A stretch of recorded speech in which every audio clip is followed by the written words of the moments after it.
Well, it's fantastic to be out here tonight supporting Tim as our candidate for Brunswick and Adam as our candidate for Wills.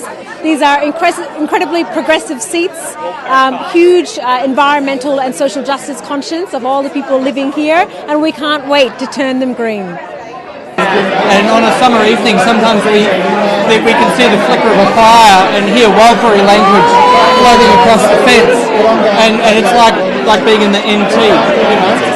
It's kind of weird in Brunswick, right? Well, I live in Brunswick, and I support Tim Reid because he's got the best policies on the environment and climate change, much better policies about bringing renewable energy much more quickly, and also social justice, because the government, the current government, the Labor Party, is selling off public housing for a tiny fraction of its true worth and transferring billions of dollars to the big developers. And that's just simply not on. When we've got so many homeless people, so many people on the Housing Commission waiting lists, and we need a change. But I'm here tonight to talk to you about what it would mean to win Brunswick. And sitting in that chamber for the last 3.5 years, I've learnt a little bit about what it means to have Greens in parliaments. And many of you would have heard my story before and know that I didn't grow up wanting to be a politician. I never thought that I would be a politician. I always wanted to be a scientist. Grew up near the Murray River and wanted to be a scientist because I cared a lot about the natural world. But as I became a scientist, I realised that actually a lot of the big global problems that we're facing, the scientists are telling us what we need. They're inventing wonderful solutions. They're sounding the warning bells. And it's actually the blockages in the politics. And it's the politicians who aren't hearing those warning bells and aren't investing in those solutions. For me, as a climate activist, it was amazing because I'd been banging my head against a brick wall for years. It felt like getting nowhere. And then it felt like overnight we got a carbon price, we got investment in clean energy, we got free Dentacare for kids. All of these policies that we'd been pushing for so long, and all of a sudden there was a step change immediately. I know there was a lot of work behind it, but it felt like we finally were cutting through, and I thought that is how we make things happen.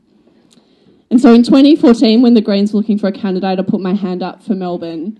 And in the last 4 years, even though we don't have balance of power in Victoria, we have achieved so much. And then once we got some seats in Parliament, we've got 3 of us now in the lower house and 5 of us in the upper house with shared balance of power. We've been able to achieve a lot. We've been able to get a Victorian renewable energy target. This was something that Labor said was not possible before the election. And we did a lot of campaigning work with the community, a lot of policy work to show them the way, and then delivered the votes at the end. When the Liberals voted against it, the Greens got it over the line with Labor. We can achieve things by threatening Labor in these seats. We can achieve things by doing good work as MPs. We can achieve things by using our numbers in the Parliament. But in order to get that step change that I'm talking about, in order to get action on the things that Labor doesn't want to move on, we have to get balance of power. And there are things that Labor will never move on unless they're forced to. Things like the Great Forest National Park, I see signs around the place. Things like actually a plan to phase out our coal power stations and move to 100% renewable energy. Things like stopping the sell-offs of our public housing and actually addressing the waiting list. These are things that Labor will not do unless they're forced to. And the way we force them to do it is by getting balance of power and saying to them, if you'd like to be in government, we've got a price. And so that's what we want to do. That's what we want to do. And personally, it would also just be really nice to have Tim in Parliament, another scientist. When I went into Parliament, there's about 150 MPs and only 10 of them, I counted, have some kind of tertiary science education, which is pretty ridiculous. I didn't count the number of lawyers, I should have, or political staffers. But it would be my absolute privilege to sit next to this man in Parliament. Even better if we held the balance of power together and we could really shake things up. So it's my absolute pleasure to introduce the next MP for Brunswick, Mr. Tim Reid.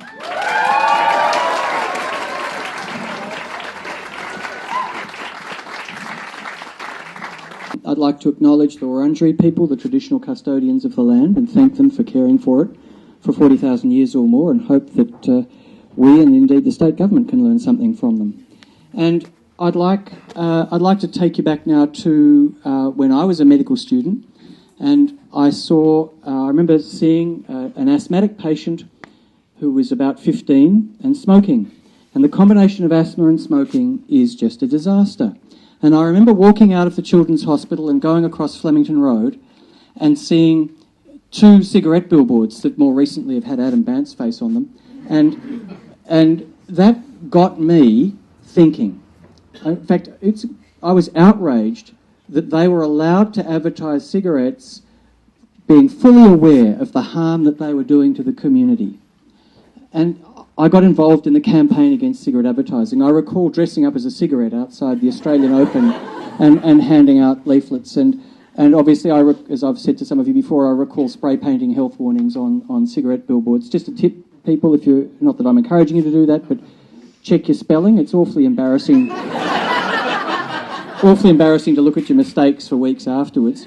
But we won that campaign in the end. A lot of health workers got involved in that campaign, and we shamed the government of the day into gradually phasing out and banning all forms of cigarette promotion. What's the campaign called? Well, there were several, but there was Bugger Up, Billboard utilising graffitists against unhealthy promotions, which I think Councillor Riley was alluding to. That took some time, and over that time I became a doctor and settled in Brunswick and ended up joining the Greens about 10 years ago because of global warming. And it's fascinating that the fossil fuel companies have pulled out the tobacco company playbook and done exactly the same things and cast doubt about the link between, in this case, fossil fuels and global warming. They've turned it into a controversy when the only controversy really ought to be that they aren't being phased out yesterday. And they've co-opted organisations, just as the tobacco companies sponsored the ballet company and sporting clubs and turned them into mouthpieces, so too do whole sections of the economy and even governments depend upon the fossil fuel companies and speak up for them. Straight out of the tobacco company playbook. Buy your allies, sow doubt and confusion wherever you go, make more money. But the people of Brunswick aren't buying it. I've noticed here the Green vote just going up year after year. And when I was the candidate here in 2014, our vote continued to go up to the point where we actually got more votes than the Labor Party. And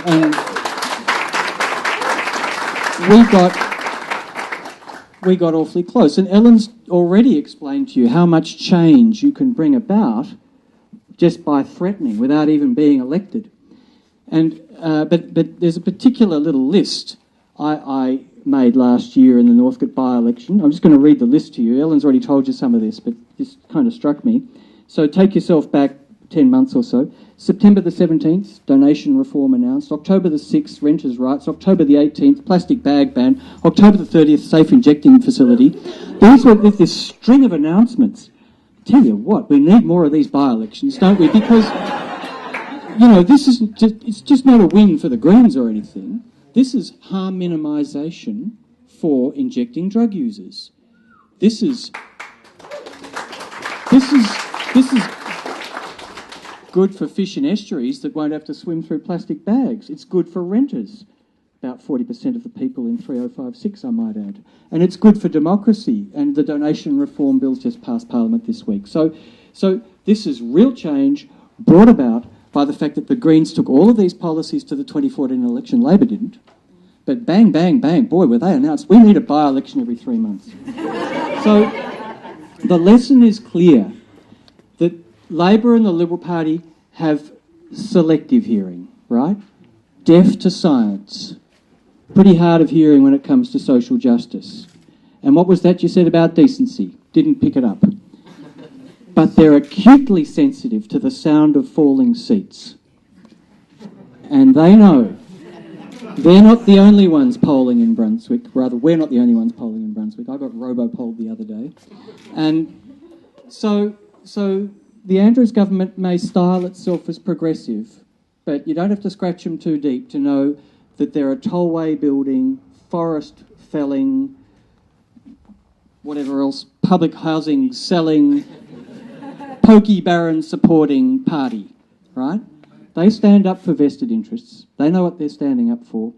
And so there's a lot more that we need to do, a lot more change we need to bring about. And voting starts in 15 weeks, right? So they're going to throw a lot of union cash and campaigners at this seat. And there'll be a big advertising spend from the other parties. And we'll be drowned out if we try and play that game too much. So we need to talk to voters face to face. So we've started off all right. This campaign has already knocked on over 1,000 doors.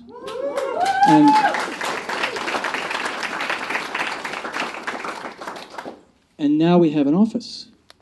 And looking around tonight, I can see we've got a team. So we got within 900 votes of winning last time.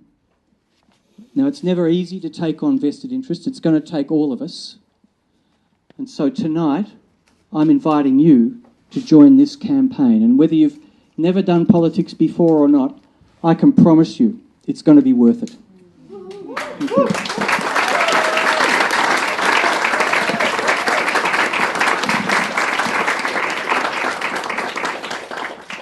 There's just a little detail I need to add. There's a possibility of a federal election. But we're prepared. We've thought of everything. We've got a federal candidate. His name is Adam Pulford. Tonight I'm here as your Greens candidate for Wills for the next federal election, whenever that seems to be. And if you go back 20 or so years ago, and little Adam and his parents would not have seen this coming at all. So in 2007, in November, I turned 18, and the first election I voted in was the Kevin 07 John Howard federal election. I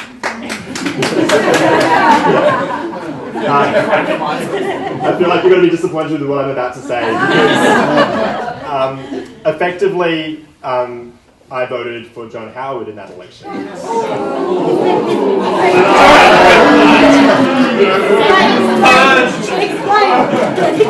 I'll explain. So, good explanation needed here. I feel like I'm coming out for a second time. Although when I came out, it was more cheering than booing. So I was born in Arnhem Land, in a little town called Nhulunbuy in the Northern Territory, the son of a police officer and a bank teller, and we weren't a political family. But our family friend was a political candidate for the Liberals in the electorate that we were in Darwin back in 2007. I was paid $50 to hand out how to vote cards. You're not going to be paid to hand out how to vote cards. You can't afford that. But I was paid $50 to hand out. I followed that how to vote card, and yes, I voted for the Liberals in the first election I voted in. I'm sorry. So, fast forward a few years, it's 2010, I'm living in Adelaide and I was going to uni there. I'd been volunteering for a few years with Oak Tree, which is a youth-led NGO fighting global poverty. So I've been campaigning with them, with their Make Poverty History campaigns, asking all political parties to increase Australian aid and do our fair share to tackle global poverty.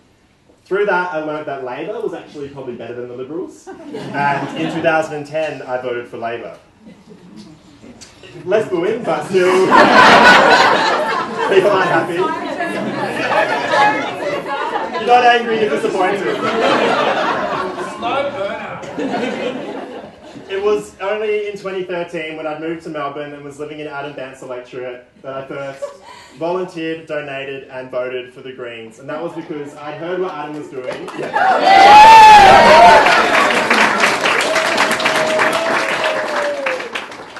It's because I heard about Adam Bank. I knew that he was standing up for me, for the things that I cared about, and he was taking that fight into Parliament, so I thought I should donate $25 and vote for him. Now we're here, and I'm the Greens candidate for Wills. But I think right now, our federal government and our governments and our political leaders, the vast majority of them, don't use their power to change people's lives for the better. Instead, they hurt people and they fail way too many of us. We're hurting people by locking people up on Manus and Nauru. So 5 years ago, then Labor PM Kevin Rudd said that if you're a person seeking asylum and you land in Australia by boat, you will not be settled as a refugee in this country. Not long after that, he reopened Manus and Nauru, and for 5 years now, there's been thousands of people left to languish there, and 12 people have died under our care. We have political leaders hurting people for their own political gain. We're not just hurting people, we're failing people. We are refusing to act as the science demands on climate change. Economic inequality in Australia is at a 70-year high. 1 in 7 children live in poverty, and over 100,000 people in this country are homeless. When women like my mum, older women who took time off paid work to raise their kids, get separated from their partners, don't have a lot of superannuation, when they're the fastest group of people facing homelessness, we're failing people. And right now we have a federal Liberal government whose key priority is to hand out hundreds of billions of dollars in public money in tax cuts to big businesses and the most wealthy. We have a Labor opposition who will follow step by step in the Liberals in their cruelty when it comes to people seeking asylum. We have them in inner Melbourne saying they're for climate action, but in Queensland that they can't do enough to get the Adani mega coal mine built. When we have a Labor opposition that used to stand for something, but right now seems willing to say and do anything just to get elected, we need more Greens MPs in Parliament to hold them to account. Yeah.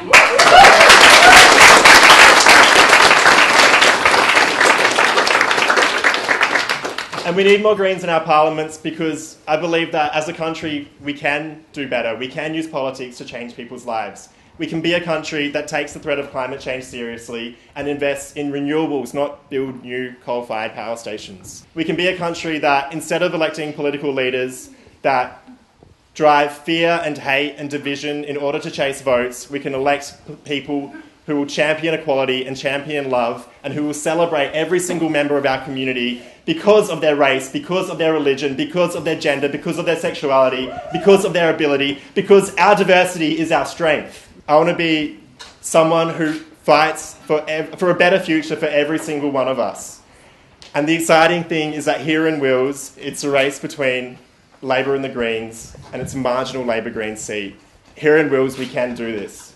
We can send another Greens Adam to join Greens Adam Bandt in the lower house. If we change just 4,600 votes out of over 110,000, that's half the swing that Adam Bandt got when he was first elected in 2010, we'll win.